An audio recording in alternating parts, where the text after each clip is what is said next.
Across every continent, traces remain of ancient hands that shaped stone, soil, and entire terrains with an accuracy that has endured for centuries, sometimes millennia. These constructions have survived weather, shifting ground, and cultural collapse, holding their form long after the societies that built them changed or disappeared. Yet what makes many of these sites truly puzzling is not their age or craftsmanship, but their apparent purpose. They were not designed as homes, seats of power, defensive strongholds, or burial places, which forces an uneasy question to the surface. Why were they built at all? My friend, if you enjoy exploring the quiet mysteries of the ancient world, consider subscribing to the channel. Your support helps keep these stories alive and allows us to keep uncovering the questions history never fully answered. Let's begin. In the high desert of northwestern New Mexico, where sandstone mesas rise abruptly from an arid basin and the horizon stretches farther than the eye expects, Chaco Canyon reveals itself slowly. It does not present a single dominating monument, but rather unfolds as a deliberately composed landscape, one whose complexity becomes apparent only through movement, patience, and time. What begins with low walls, shallow depressions, and subtle alignments gradually resolves into some of the most ambitious masonry complexes ever constructed in pre-Columbian North America. These structures, known today as great houses, appear almost disproportionate to their setting. Massive in scale, precise in execution, and monumental in intent, they stand in stark contrast to the sparse natural resources of the surrounding environment. Between roughly 850 and 1150 CE, during what archaeologists define as the Pueblo II and Pueblo III periods, Chaco Canyon emerged as the central node of a vast cultural network spanning much of the American Southwest. Roads, trade goods, ritual practices, and shared architectural principles linked distant communities to the canyon, binding them into a system far larger than the canyon itself. Yet paradoxically, Chaco shows little evidence of having supported a large permanent residential population. This contradiction between monumental construction and limited habitation lies at the heart of its enduring mystery. The great houses, including Pueblo Bonito, Chetro Kettle, and Hungo Pavi, were multi-storied complexes containing hundreds of rooms. They were built from carefully shaped sandstone blocks arranged in distinctive core and veneer masonry, a technique that demanded consistent craftsmanship, long-term planning, and an organizational system capable of maintaining architectural uniformity over decades and, in some cases, centuries. Dendrochronology, or tree ring dating, has provided unusually precise chronological insight into Chaco's construction history. These data reveal coordinated building episodes that often spanned generations, with timber beams sourced from mountain ranges more than 70 kilometers away, including the Chusca and San Mateo Mountains. The beams, primarily ponderosa pine, fir, and spruce, were transported across rugged terrain without the aid of pack animals or wheeled transport. Such an undertaking implies not only immense physical labor, but a shared social purpose, as no single household could reasonably justify such effort for purely domestic needs. Inside the great houses, rooms vary widely in size and apparent function. Many lack hearths or evidence of daily habitation, while others appear to have served as storage spaces, ritual preparation areas, or locations for periodic gatherings. This pattern reinforces the idea that Chaco Canyon was not a conventional city, but rather a ceremonial, administrative, and integrative center serving dispersed populations across the region. Central to this interpretation is the presence of large circular kivas, some exceeding 15 meters in diameter. These carefully constructed spaces are often aligned with cardinal directions and exhibit repeated architectural features such as bench seating, floor vaults, and roof support columns. Their consistency across the canyon suggests standardized ritual practices and shared ritual knowledge that extended well beyond Chaco itself. Perhaps even more striking is the system of engineered roads radiating outward from the canyon. Some extend in remarkably straight lines for tens of kilometers, cut into bedrock, bordered by berms, and oriented toward distant communities or prominent landscape features. Their scale and form are difficult to explain as purely utilitarian infrastructure, especially given their width and the relatively small quantities of goods found along them. Instead, many scholars interpret these roads as symbolic connectors, pathways that reinforced Chaco's role as a central place within a shared cosmological and social framework. Astronomical alignments add yet another layer of complexity. Several structures appear oriented towards solar and lunar events, most notably the 18.6-year lunar standstill cycle, an observational achievement that would have required long-term record-keeping and intergenerational transmission of knowledge. While debate continues regarding the precision and intentionality of these alignments, recurring patterns strongly suggest that celestial observation was integrated into architectural planning rather than added incidentally.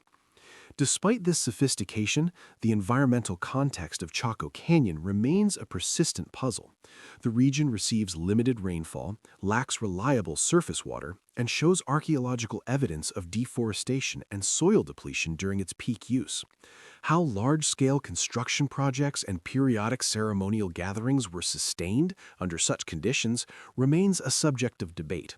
Some researchers argue that Chaco's fluorescence coincided with a period of slightly increased precipitation, allowing maize agriculture to thrive in surrounding areas. Others emphasize the role of stored surplus and imported food, proposing that the canyon functioned as a redistributive hub rather than a self-sufficient settlement. The decline of Chaco after the mid-12th century appears to have been gradual rather than catastrophic. Construction slowed, imported timbers became less frequent, and population centers shifted toward regions such as Mesa Verde and the Rio Grande Valley. Prolonged drought likely strained the system beyond its limits, but there is little evidence of warfare or violent destruction. This absence challenges collapse narratives centered on conflict, instead pointing to changing social structures, environmental pressures, and evolving religious practices as key factors in the canyon's transformation. For modern Pueblo peoples, including the Hopi and Zuni, Chaco Canyon is not viewed as a vanished civilization.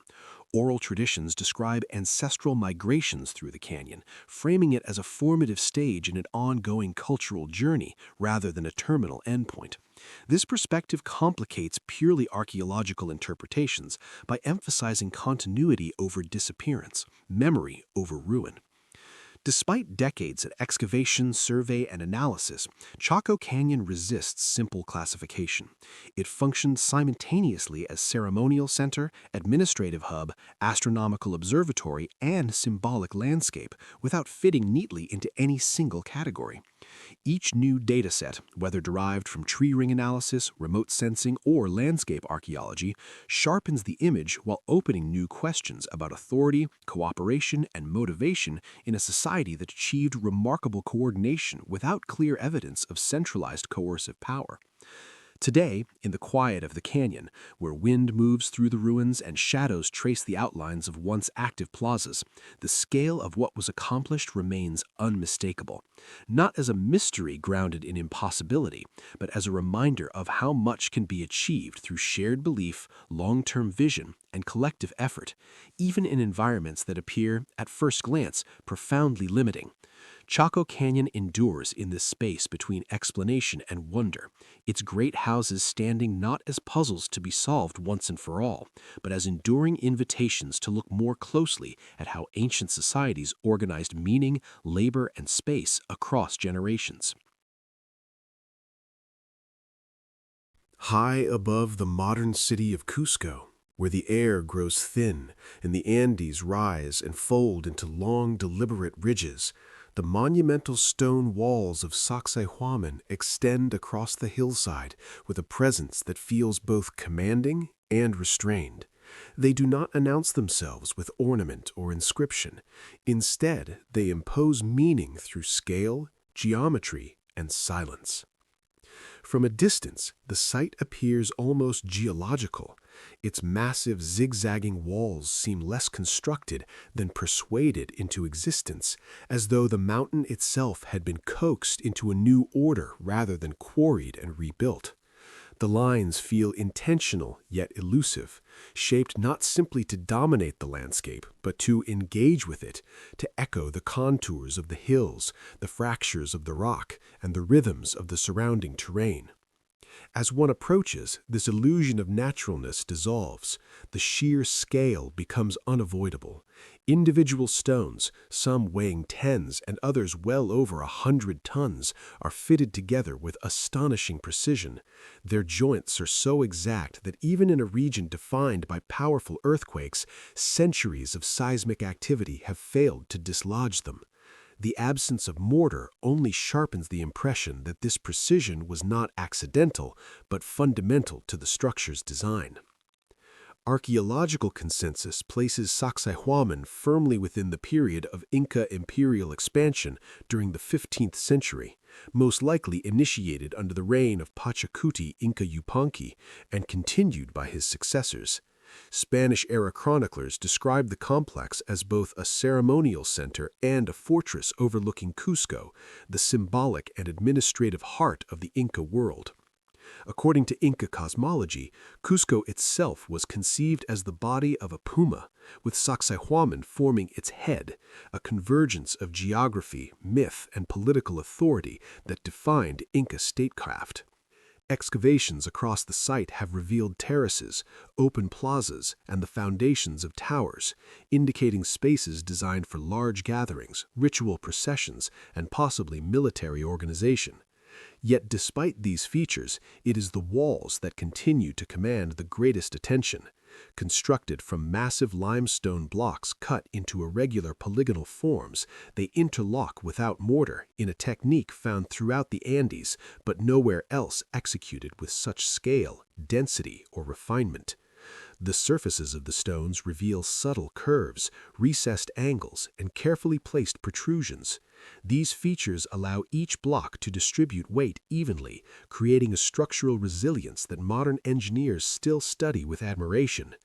Tools consistent with known Inca technology, primarily stone implements and copper alloys, have been identified at nearby quarry sites.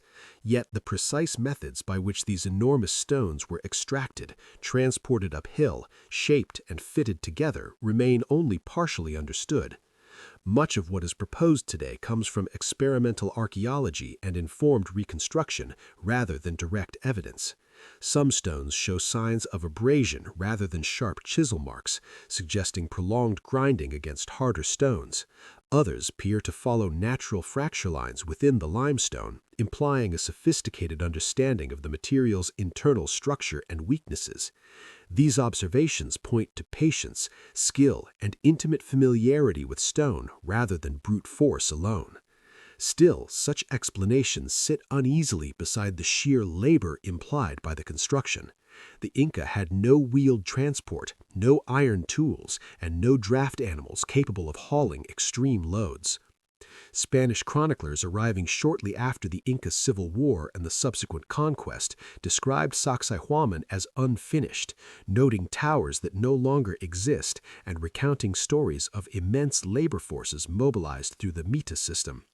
Yet their accounts are shaped by upheaval, misunderstanding, and a tendency to emphasize the exotic magnitude of what they encountered. Following the conquest, much of Sacsayhuamán was deliberately dismantled. Finely cut stones were reused in churches, homes, and administrative buildings in Cusco below. Ironically, this destruction ensured the survival of the most extraordinary portions of the site, those blocks too massive to move, while erasing architectural elements that might have clarified its original appearance and function. Geological surveys confirm that the limestone used in construction was sourced locally, reducing transport distances, but not the difficulty of moving stones weighing over 100 tons across uneven terrain. Earthen ramps, rollers, and coordinated human labor provide plausible mechanisms, yet none fully explain the final precision of the joints, which often curve inward and outward in ways that seem deliberately engineered to resist gravity and lateral movement.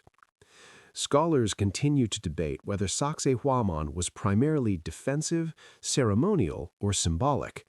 Its elevated position and massive walls suggest fortification, but the absence of conventional battlements, combined with expansive plazas and cosmological alignments, points toward ritual display and ideological power.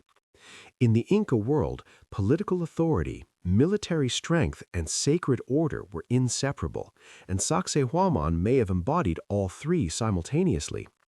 The site's orientation towards solstitial events and its visual and symbolic relationship with surrounding huacas, sacred mountains, springs, and landmarks, embedded within a vast ritual landscape.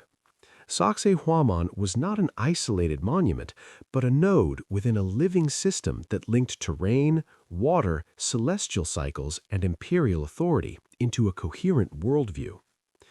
Questions persist, particularly regarding construction sequences. Some lower wall sections appear more finely finished than upper courses, raising the possibility of phased building campaigns or the incorporation of earlier foundations.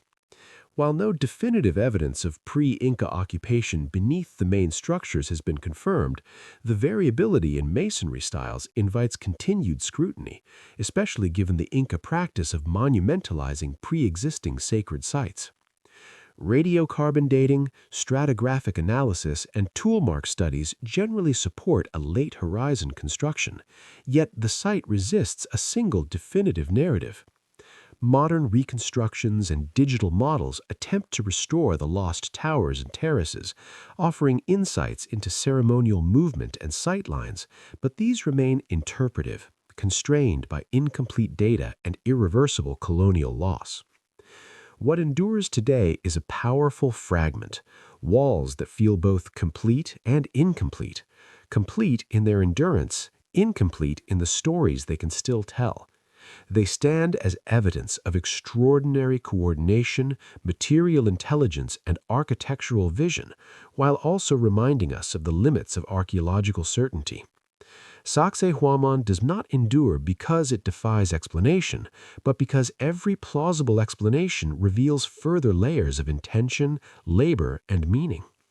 In the space between what is known and what must be inferred, the site retains its quiet authority, overlooking Cusco as it has for centuries, weathering earthquakes, conquest, and time itself. Its stones remain locked together, not as a mystery solved, but as one carefully preserved.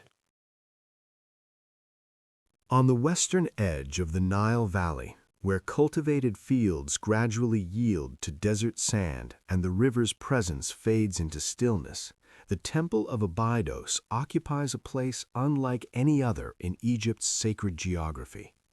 Its importance does not arise from a single overwhelming monument, but from continuity, an accumulation of meaning layered carefully across thousands of years. What stands visible today is only the latest expression of a landscape that was already ancient when Egypt's first stone temples were raised. From the earliest dynastic periods, Abydos was revered as a sacred place closely associated with Osiris, the god of death, rebirth, and renewal. Long before monumental architecture defined the site, Abydos had become a spiritual destination, embedded in funerary belief and royal ideology. By the time large temples were constructed during the Middle and New Kingdoms, the area had already achieved a status that linked kingship, the afterlife, and cosmic order into a single sacred framework. Pilgrimage to Abydos was not merely devotional, it was participatory, a way of aligning one's fate with the eternal cycle embodied by Osiris. The most prominent surviving structure is the Temple of Seti I, built in the 13th century BCE during the early 19th dynasty.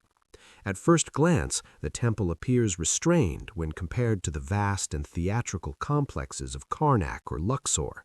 Yet this apparent simplicity is deceptive. The design is highly deliberate, favoring symbolic coherence over visual spectacle.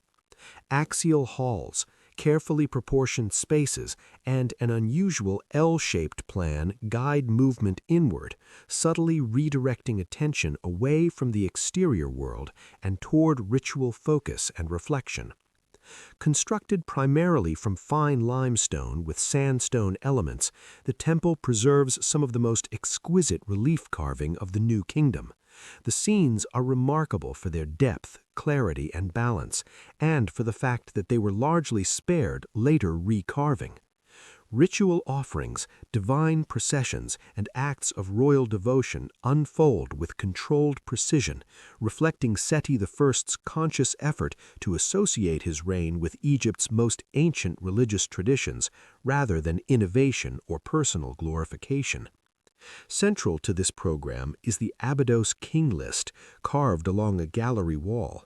This sequence traces royal lineage from Egypt's earliest dynastic rulers through Seti I himself. It is not a neutral historical record. Entire periods deemed illegitimate, most notably the Amarna period, are conspicuously omitted.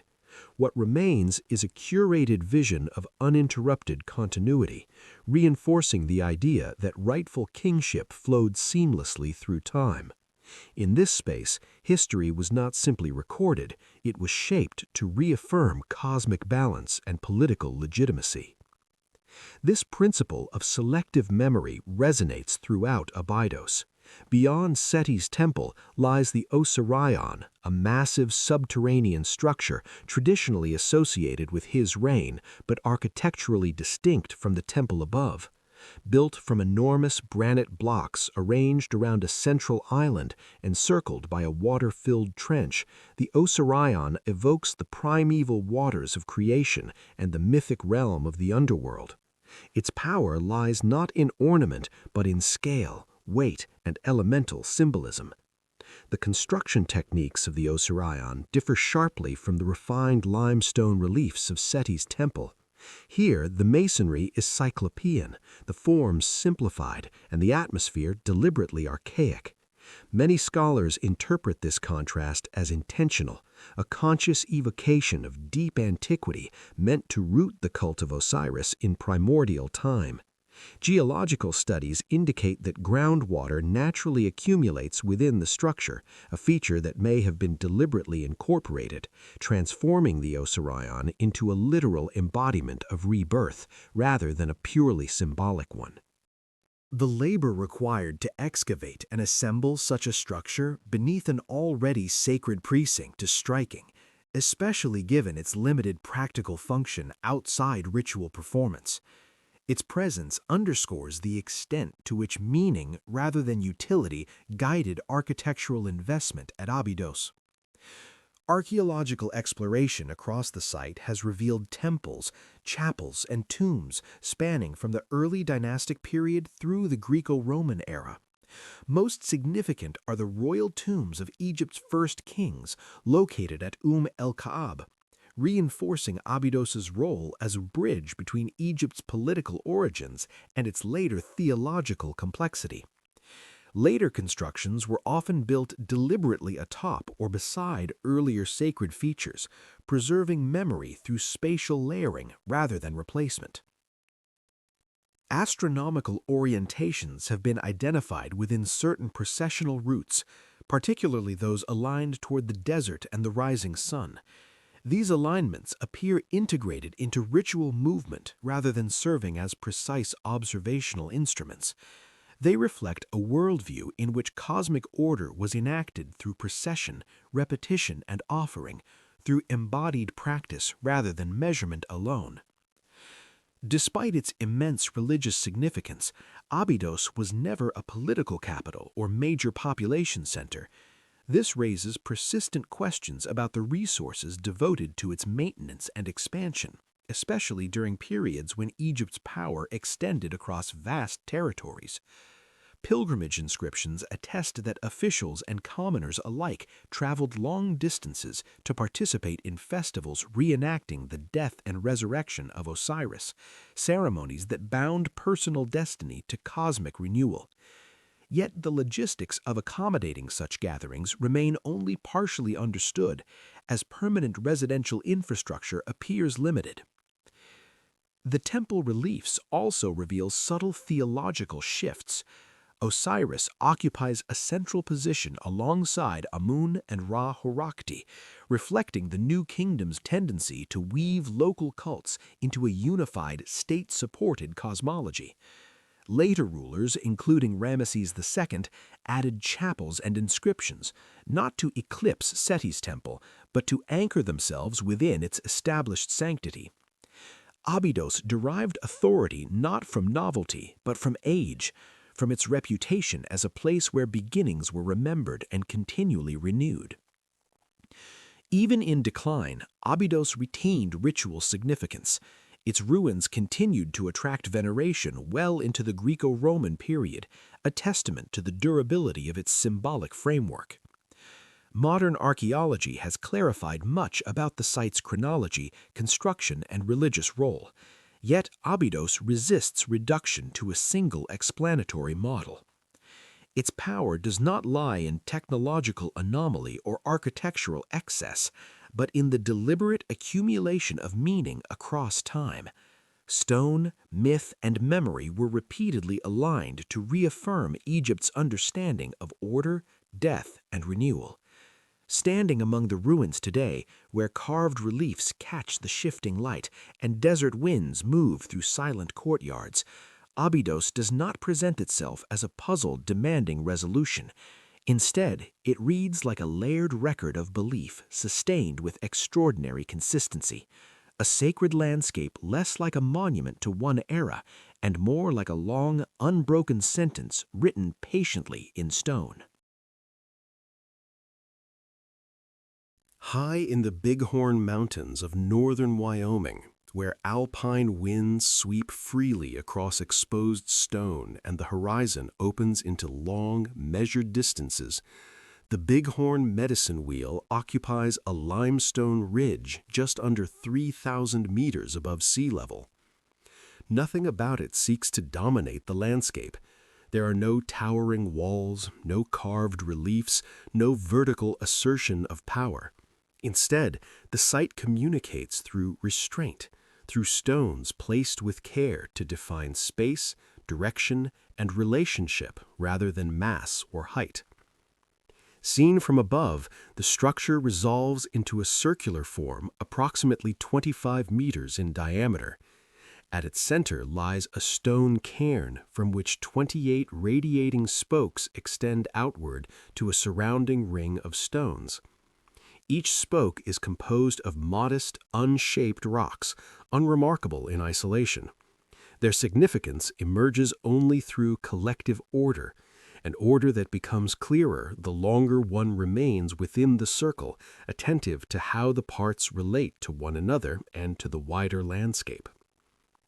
Archaeological evidence suggests that the wheel was not built in a single moment, but rather constructed and modified over a long span of time.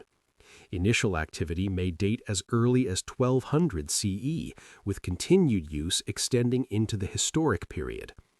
The structure, therefore, represents not a frozen event, but an evolving place, one shaped by repeated visits and sustained attention across generations who return to it with shared intent. Unlike permanent settlements, the medicine wheel shows no evidence of domestic life. There are no hearths, storage pits, or structural remains associated with everyday habitation. This absence indicates that the site was intentionally set apart from daily routines, visited intermittently rather than occupied continuously. Its significance derived not from permanence of residence, but from location, form, and repeated ceremonial use. The elevation itself is telling. The ridge is accessible only during warmer months, suggesting seasonal visitation aligned with environmental rhythms and celestial cycles. From this vantage point, distant peaks, valleys, and the vast sky become integral to the experience of the wheel. The surrounding landscape is not a backdrop, but an active participant, folded into the site's meaning through sightlines and orientation. Detailed surveys of the Bighorn Medicine Wheel have identified alignments between certain spokes and distant mountain peaks associated with significant astronomical events. These include sunrise or sunset positions at the summer solstice, as well as the heliacal rising of specific stars such as Aldebaran, Rigel, and Sirius. Establishing such alignments would have required long-term observation and careful placement, not casual arrangement. At the same time, these astronomical relationships are not uniformly precise across all spokes. This variability suggests that the wheel was not designed as a single-purpose observatory. Instead, it likely accommodated multiple layers of meaning, with different alignments emphasized at different times as knowledge systems and ceremonial practices evolved. The central cairn, larger than the surrounding stones, anchors the structure both visually and symbolically. The outer ring defines a boundary that is simultaneously physical and conceptual, enclosing space without sealing it off, allowing movement across the circle rather than restricting access.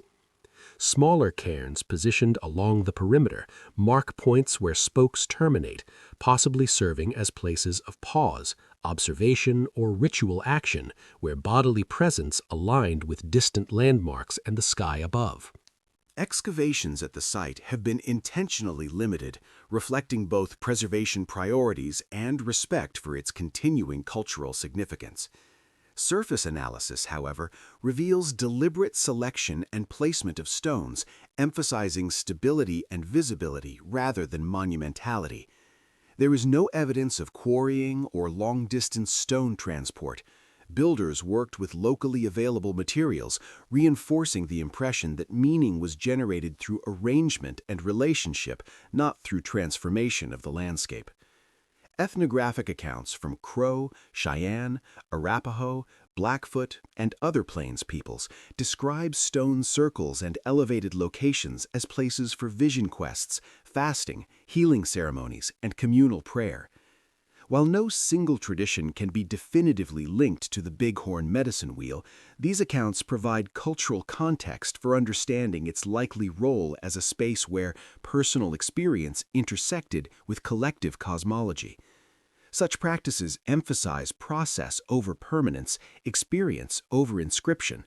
This helps explain the absence of artifacts or written markers, and the site's reliance on spatial symbolism rather than narrative representation. Meaning was enacted through presence, movement, and alignment, rather than recorded in durable form. The number of spokes, often noted as 28, has been associated with lunar cycles. Scholars urge caution here, noting that some spokes may have been added or altered over time, complicating attempts to interpret the wheel as a fixed numerical system. What is clearer is the structure's overarching concern with orientation, relationships between center and periphery, earth and sky, human presence and distant landmarks. During the historic period, the wheel continued to attract visitors, including early Euro-American explorers who documented its form with curiosity but limited cultural understanding. Their interpretations often emphasized measurement and geometry over meaning. Later archaeological approaches have sought to balance this by incorporating indigenous perspectives that prioritize lived experience, oral tradition, and relational knowledge. Preservation efforts in the 20th century brought increased attention to the site, while also raising questions about access, interpretation, and the difficulty of presenting a place whose significance lies partly in quietness and restraint. Standing within the wheel today, the experience is less about deciphering a code than about becoming aware of relationships, how subtle shifts in position alter sightlines to peaks, horizon, and sky. The Bighorn Medicine Wheel does not assert dominance over its environment, nor does it withdraw from it. Instead, it acts as a mediator between human intention and natural order, resisting easy classification within modern categories of architecture, science, or religion. Its endurance lies not in technical complexity or material scale, but in the clarity of its spatial logic and the continuity of its use. As seasons continue to pass across the ridge and shadows trace familiar paths around the circle, the wheel remains intact not because it has been fully explained, but because its design allows for multiple interpretations without being exhausted by any single one. It stands as a reminder that some ancient sites were not meant to be understood all at once, but to be returned to, observed patiently, bodily experienced, and slowly absorbed over time. In the rolling hills of southern Ohio, where wooded ridges overlook narrow valleys carved by ancient streams, Serpent Mound rests quietly along the edge of a plateau. It does not dominate the landscape at first glance. Instead, its presence reveals itself gradually, emerging from the earth as the eye adjusts to subtle changes in contour rather than dramatic elevation. This restraint is central to the site's character. Unlike stone monuments or towering structures, Serpent Mound asserts meaning through form, movement, and placement, asking for attention rather than demanding it. Extending for more than 400 meters, the earthwork depicts an immense serpent in the act of uncoiling. Its body bends and loops across the plateau, ending in a tightly spiraled tail, while its head stretches forward, jaws open above an oval-shaped form often interpreted as an egg or a symbolic object. Once recognized, the image is unmistakable. Yet the mound never fully separates itself from its surroundings. Rising little more than a meter above the ground, it remains integrated into the land, experienced through walking, shifting perspective, and the slow tracing of its curves rather than through sheer scale. Current archaeological evidence places the construction of Serpent Mound most securely around 1070 CE, during the Fort Ancient cultural period, based on radiocarbon dating of charcoal found beneath the effigy. Earlier attributions to the Adena culture persisted for much of the 19th and 20th centuries, largely because of nearby burial mounds and stylistic assumptions. As dating techniques improved, these interpretations were revised, illustrating how the understanding of the site has evolved alongside archaeological method. Unlike many other mound complexes in the Ohio Valley, Serpent Mound contains no human burials within its form. This absence is striking. It suggests that the mound's purpose was not funerary, but symbolic or ceremonial, marking a departure from earlier traditions and reinforcing the idea that its significance lies in representation rather than interment. The serpent was not built to house the dead, but to communicate meaning through its shape and placement. That placement adds another layer of complexity. The mound sits atop a geologically unusual feature, an ancient meteorite impact structure, now heavily eroded and subtle, but still detectable through disturbed bedrock patterns and geophysical surveys. While its builders would not have understood this feature in modern scientific terms, the unusual qualities of the landscape may have been perceptible and meaningful, contributing to the decision to construct the effigy at this precise location. From this elevated position, the serpent follows the natural contours of the plateau. Its body bends in ways that echo the surrounding ridgelines, suggesting that the design was adapted carefully to the land rather than imposed upon it.